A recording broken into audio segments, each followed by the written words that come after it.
Energy, having already been in existence, is incapable of being destroyed. Thus it stands that the energy of a man upon his death must be rooted to some other place. Where the man has gone, however, none can say. By Bleak Scientifica, 2207 ACE.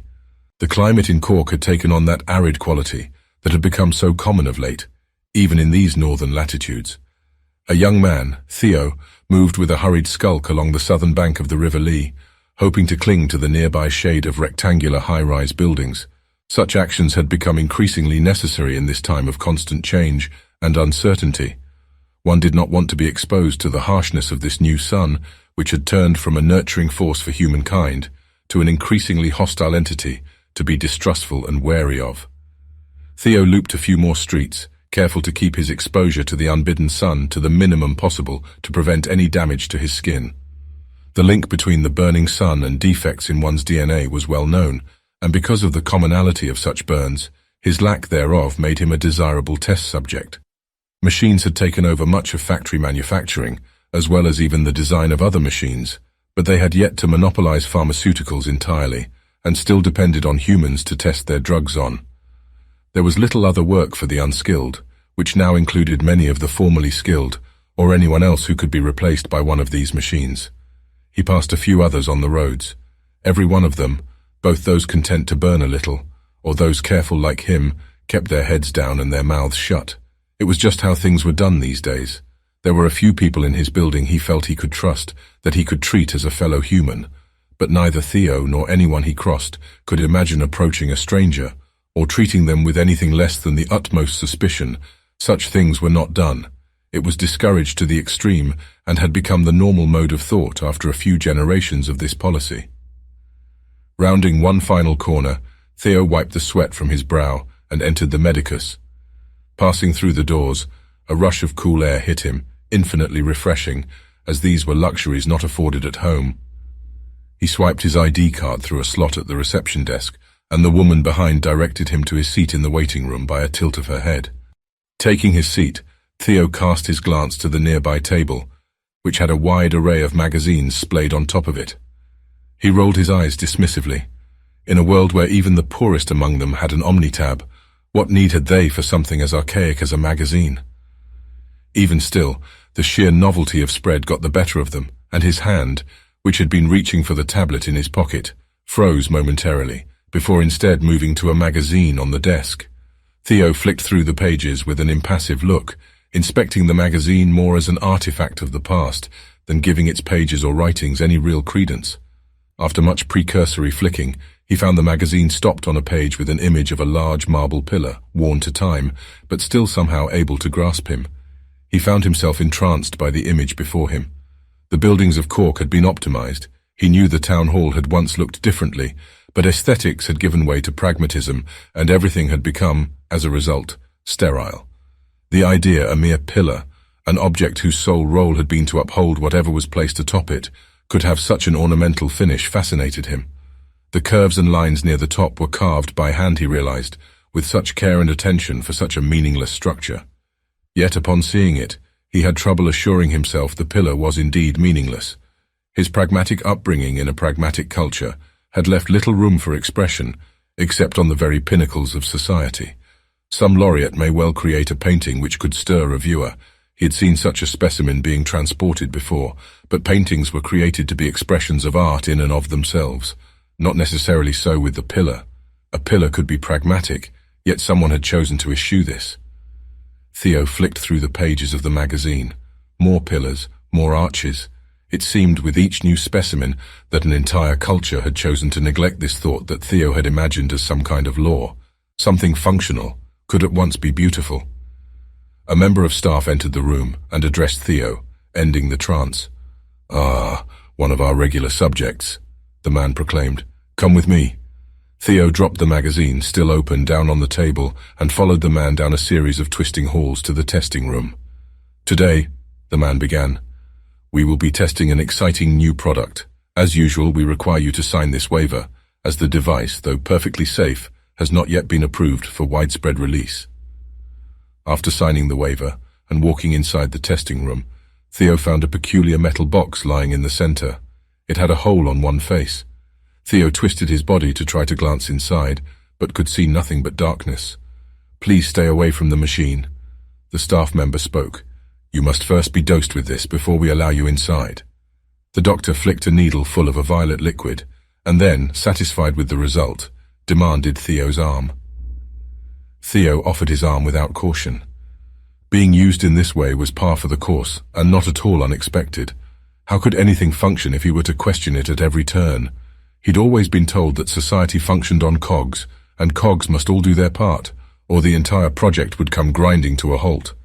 That was a bad thing, wasn't it?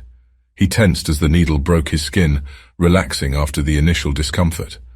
The doctor plunged the syringe and watched in satisfaction as the dose was delivered. He removed the syringe, and almost immediately, Theo began to lose balance. "In," the doctor ordered, motioning towards the hole in the metallic cube.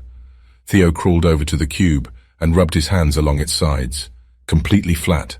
The only notable feature was the hole where his head was to go. Even in his slipping awareness, he found himself cursing the cube. Why didn't it have any curves? He lamented, as he stuck his head inside. No love. There's the problem. This thing may be technically impressive, but I can't love it. Even in the isolation of the cube, he could make out an audible "itsk" from the doctor before his awareness slipped him completely. Theo awoke later, under a hot sun hanging high in the sky. He immediately panicked. His livelihood depended on him avoiding the kind of defects this might give him. He had to... He stopped. Glancing around, he wasn't at all home. The landscape was foreign and rural, but what perplexed him further still was the sun. It was a hot day, but he couldn't feel its oppression in the same way he had all his life. He squinted, and then realized he didn't have to squint quite so hard. Whatever else had happened, it seems the sun had softened. Putting aside his initial trepidation, an unconscious smile came over Theo's face. Something within him realized it could explore this place freely, whatever it was, and wasn't confined solely to movement after sunset or careful navigation through the shade of buildings during the day. Lucky thing, because there didn't seem to be buildings enough to take shade under here anyway, and any that could be made out were far too small to be of service to the task. Setting out to find the nearest road, Theo's steps slowed and faltered until it had come to a complete rest. This land was strange, alien, but that wasn't all that was wrong. He glanced at his hands. His fingers he realized, were more weathered and more olive in their complexion than they had been in his life. Small scars were visible on his skin here and there, but were unfamiliar to him. He found himself wearing a simple tunic and sandals, and wondered at how this came to be. Hurriedly, he cast these thoughts out of his mind. Regardless of where he was, or why he was here, he had experienced something unique, alien, and longed to see more of it. This in mind, he hurried to the nearest road he could make out. He could make out an old man traveling along the road, a donkey by his side laden with goods. The sight excited Theo, such things he had never seen before, and he couldn't help but feel moved to witness them. I can walk from one side of my home city to another, and my eyes are slitted, my shoulders hunched. Nothing there invokes anything within me, but here I feel agitated somehow. I'm spurred to motion by the very air. Why? Finding his curiosity suddenly insatiable, Theo quickened his pace and sprinted towards the elderly man. Who could he be? What might he know? The old man, for his part, took notice of the disquiet behind him and turned to look at what was causing such a fuss. His jaw slackened and his eyes widened in horror as what was surely some local bandit careened at him with a seemingly unshakable fervor, no doubt compelled to violence by his implacable greed. The old man cursed aloud at his lack of a weapon or the protection of any guard. Athena's arse, how could this happen? It was then he noticed the would-be bandit slow to a halt, confused at his victim's impiety, no doubt. Now there's a rich one, the merchant muttered sardonically, perfectly content to rob an elderly man of his hard-earned goods, but quailing before a little cursing. The young really are fools. It was then that the bandit closed the remaining distance, though now at a leisurely walk rather than his earlier maddened sprint. He waved to the old man, happily calling out to him, "Who's Athena, and how is her arse?" Theo's smile was so wide his cheeks began to hurt. He was filled with such elation at the encounter. If he greeted someone in his city, well, he didn't, because it was not a place for socialization. Those traveling traveled out of necessity, and every social pressure that had been drilled into him made the idea simply untenable, impossible. But here, Out here, wherever this was, he could throw everything he had learned aside, it seemed. The unspoken self within himself had burst forth at the opportunity to have an encounter such as this, which was so anathema to his own society, and he realized in this moment it had been something he had longed for. Not having known it existed, he did not feel its absence. But now, with this new knowledge, how would he react to tomorrow, and what it may bring? He snapped back to the conversation and the old man, and out of the world of his own thoughts, seeing now the fear that had been upon his face. Theo wondered at it, before realizing he need not wonder at all, and decided to ask the old man, "Is everything okay, old man? You look as if you've seen a ghost." The man, for his part, had his face contort 7 different ways, as he cycled through his reactions. Terror, confusion, anger, disgust, curiosity, amusement, and a flat look which said just by the way he wore it, "Whatever joke or strangeness this is was certainly put here by the gods, and I am not impressed." Struggling to settle on one mood over the other, the old man decided simply to press for more information and to try to keep the conversation moving. "Therein may lie safety," he thought. "Are you telling me you don't know Athena? Everyone from Sicily to Persepolis knows her.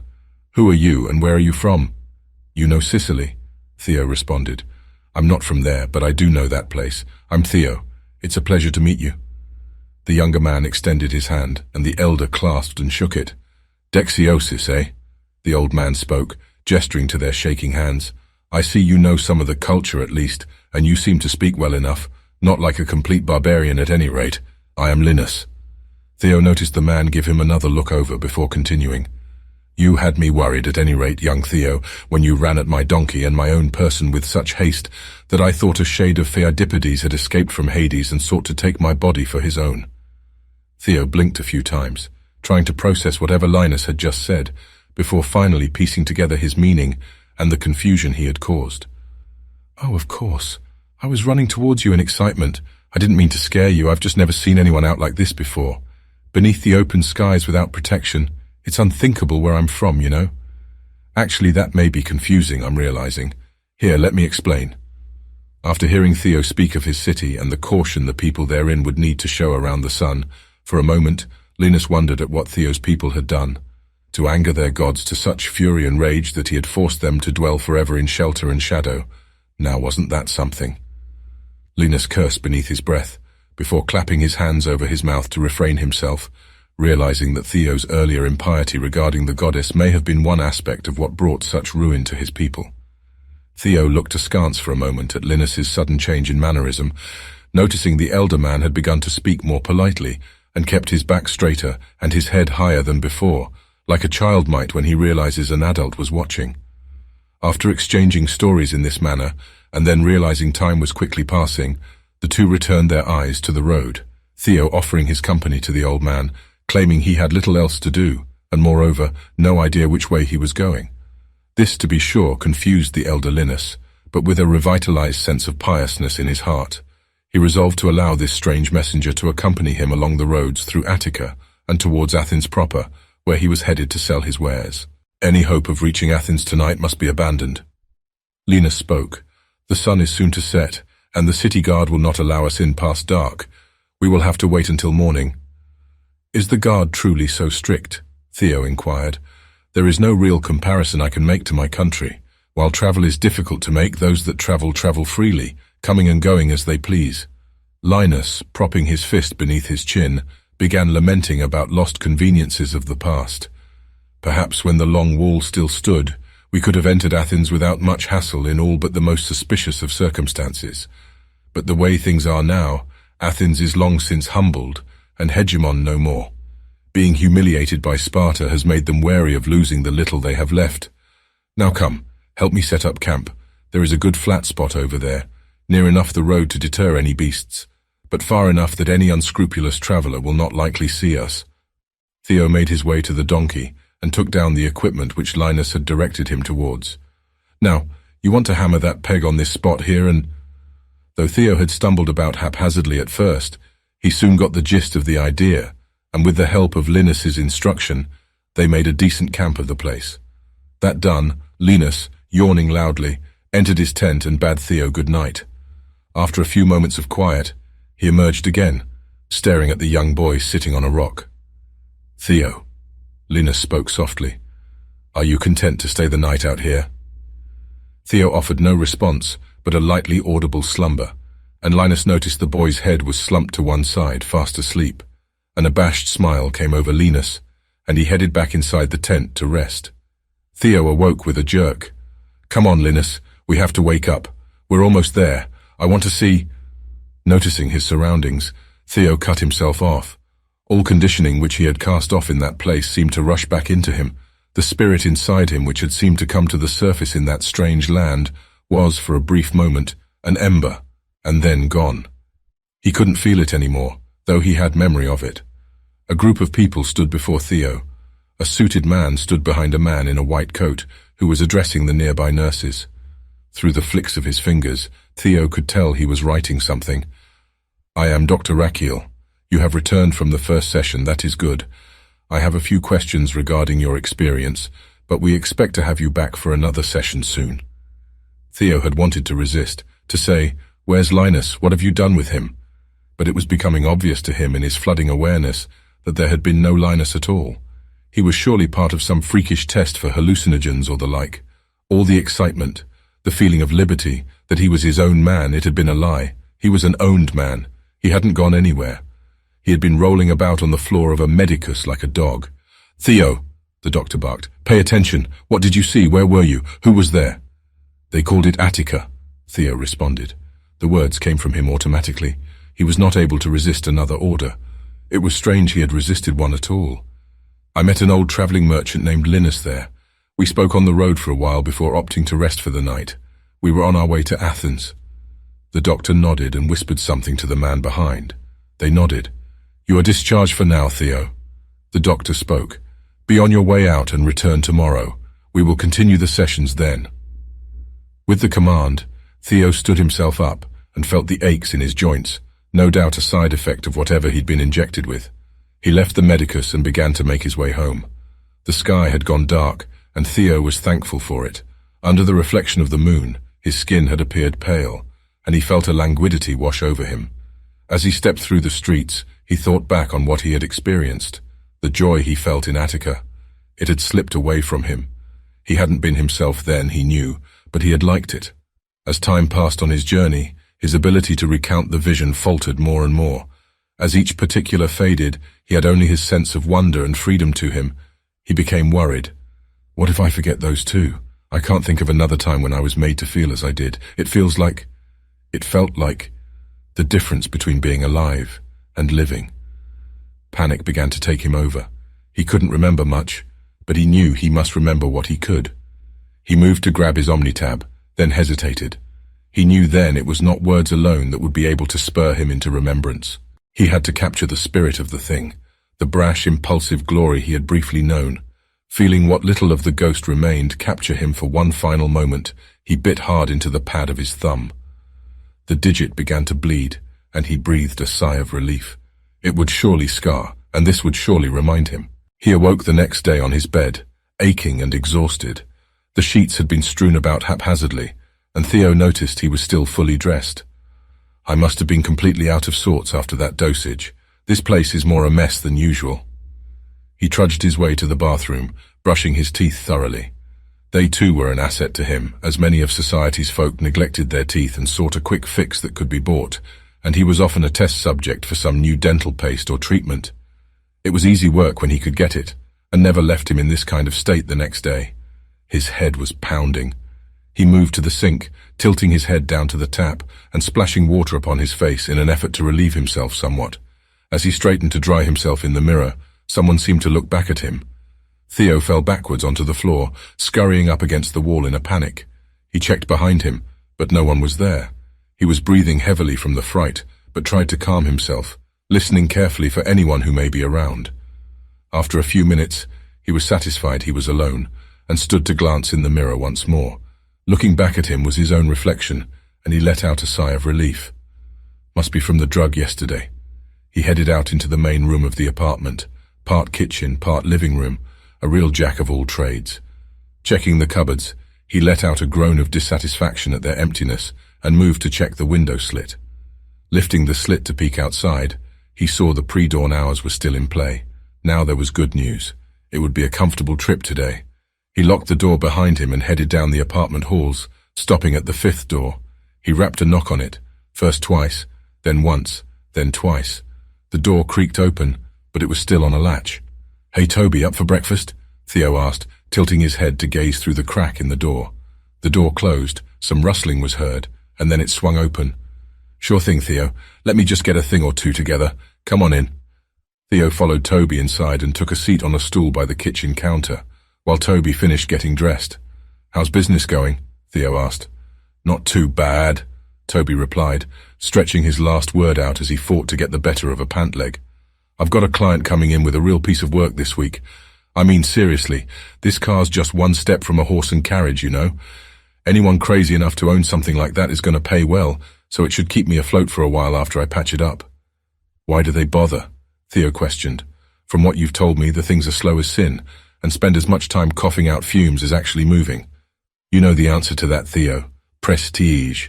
When you've that kind of money, and we both know they do, there's little else left for you but to show off your esoteric antiques to your esoteric peers.